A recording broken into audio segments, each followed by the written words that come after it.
Fini a Mirabello. C'è la mia espulsione, atto illiberale, degno dello stalinismo. Hey, hey, hey. Russo cara mia, la vostra intrusione, atto liberale, degno dello straperismo.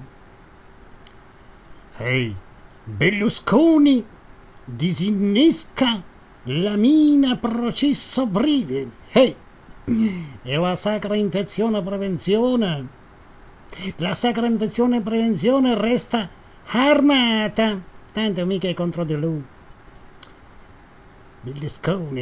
Berlusconi dice: i timori per l'asse tra Napoletano, Fini e i magistrati, le intromissioni più forti sono sempre su questi temi, ma non mi farò incastrare sulla giustizia. Cazzo, o Berlusconi, ma sei amico di un nobile Alberto Succi. Ma comunque o Berlusconi finge di non sapere che tutti i cosiddetti magistrati, e non solo, sono addosso a me, alla Russo cara mia.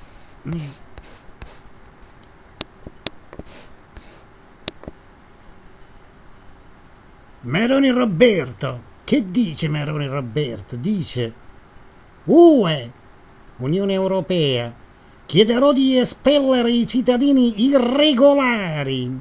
Oh. Ehi, oh, sei il ministro degli interni tu, no, Meroni Roberto?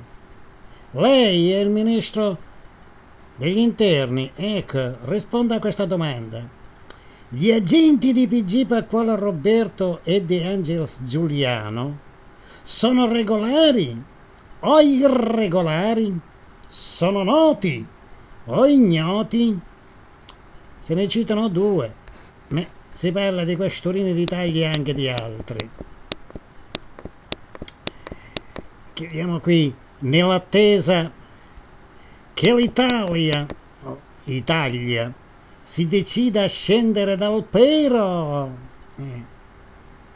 Falchi, iene, avvoltoi. È il titolo di una canzone, no? Commento di Diogene. Che dice Diogene? Dice: questa canzone, dice, è un esempio chiaro dell'impegno sociale dell'autore, no? Si chiamava Bucefalo, comunque Angelo Russo della Russo cara mia, o non lo facente dalla sacra infezione prevenzione.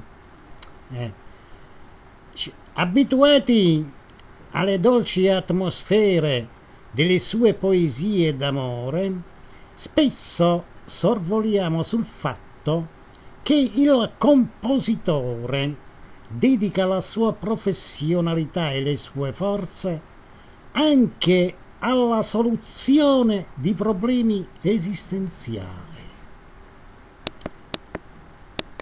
Qui egli ci spinge ad accettare la realtà della vita senza falsi accomodamenti.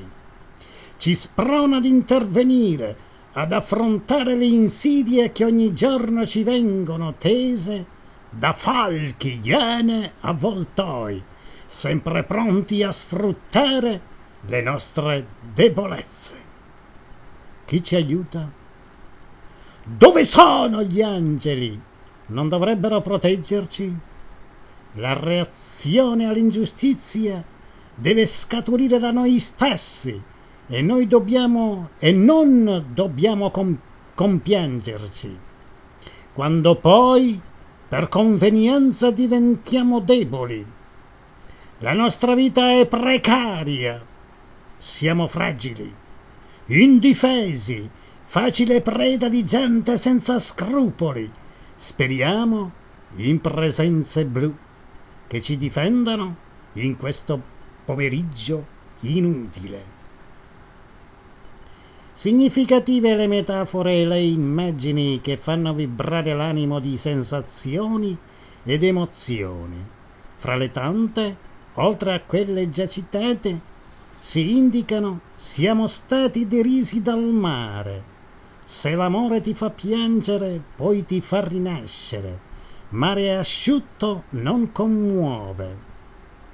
Da segnalare il titolo che racchiude in sintesi tutto il contenuto, servendosi il poeta di animali che sono il simbolo dell'opportunismo, dell'egoismo e della prepotenza. Ancora grazie a Diogene, che sarebbe Lorenzo, beh, il cognome non lo so, lo sa la Grizzly, sa i nomi. Comunque Diogene, si sa chi è, Lorenzo. È un poeta egli stesso. Mi sembra un professore.